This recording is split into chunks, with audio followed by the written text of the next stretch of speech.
Now let's take a look at Seoul. It seems that our TTW is currently in a situation where rental prices are quite high in Seoul. Is there a possibility of a reverse rental market occurring in the future? This is a very important issue. Let's examine Seoul. In 2022, why did rental prices drop significantly in the second half compared to sales prices? No one can explain this. No one. Let me explain it to you. The burden index for purchasing rental housing was extremely high. Look at this. It was really high. It used to be over 200 in Seoul, but look, there were times when the burden index for housing prices in Seoul was below 200. There was a time when it was below 200. When was that? From mid-2012 to the end of 2016. The housing purchase burden index in Seoul was below 200, but what was it like during the COVID-19 era? The rental price has exceeded 200. Does this make sense? It doesn't make sense. This means that taking out loans for rental housing and paying the rental interest is too burdensome. Therefore, a crash occurred, leading to the increase in the burden index for purchasing rental housing. And what you need to understand is, look at this rental housing purchase burden index. It keeps rising, right? Do you know why it is increasing? The reason is quite clear. It is the government's rental loan program. There were originally no rental loans, and that's why prices have risen. Just a moment, instead of using Richgo's market prices, let me check KBC 34 to see if the data is more extensive. KB may not have the most accurate data, but if we can look at a longer period, that would be much better. Ah, I see. Look at this. Using KB data provides a much longer time series. This is because Richgo's market prices are based on actual transaction prices, which only have data from 2012 for rentals, while KB has been collecting data for a very long time. Therefore, if you want to look at a long period, KB data is excellent. Now, let's look at the period when there were originally no rental loans. I'll only consider the years 2012 and 2013. Rental prices moved like this, right? Without loans, just using my own money.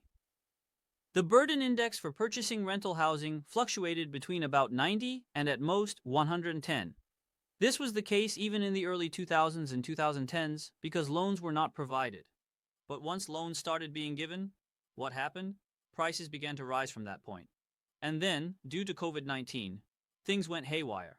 Looking at this, what do you think? It's still extremely high. However, the problem is, if rental loans are regulated now, and if the stress DSR level 3 is implemented next year, that could happen. It could happen. And if that occurs, it would be chaotic. The rental housing purchase burden index was only 130 on average, and now it's 162. If it weren't for the rental loans, it would never have risen this much. And it wasn't just the rental prices. The sales prices wouldn't have increased this way either. You need to understand that. I don't think the possibility of a reverse rental market is non-existent. There is a lot of speculation in the rental prices as well. If you look at it through the PIR, compare the sales price PIR to the rental price PIR relative to income. To put it extremely, in December 2013, the sales price in Seoul was only 12 times the income. Now, the rental price is 11.6 times. Do you really think the sales prices won't drop to this level?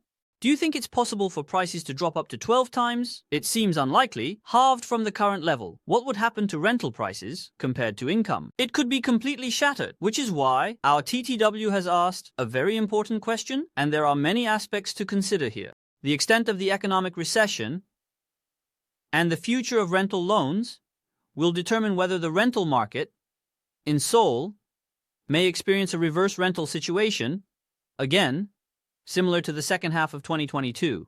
Rather than assuming that it will happen, it would be better for us to monitor the trends regarding the degree of economic recession and how to regulate rental loans, and then make a final decision.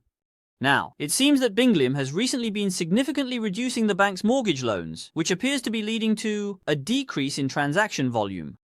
It seems like the atmosphere is similar to the second half of 2021. Is there a possibility of a major crash in 2025? Like in 2022? I've been mentioning this on broadcasts lately, right? What is September 2024 the same as? It's the same as September and October 2021, you know? So, what happened in 2022?